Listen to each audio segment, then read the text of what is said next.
Black English is rock and roll. Black English is to American English what rock and roll is to American music. Rock and roll is seen as American music now, but at one point in time, rock and roll was seen as race music. Take a wild guess which race.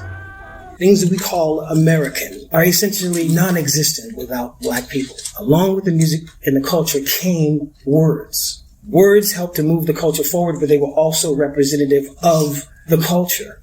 And those things were considered counterculture to Americana until they became profitable and popular. Then they became American. And you'll see that trend with a number of things that started with African Americans. But each time it becomes popular, it's rebranded.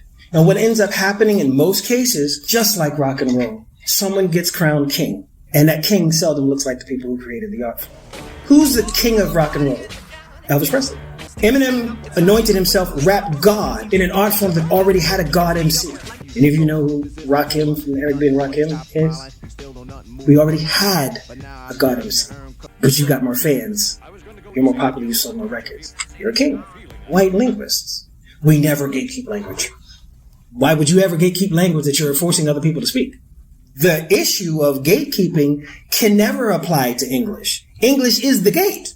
Black English is rock and roll, same way that Gullah cuisine becomes soul food becomes Southern cuisine when it's Paula Deen, who's just a horrible cook. Once it's transferred over, you can make a buck of it now. Now it's internet speak. Now it's trendy. Now it's American.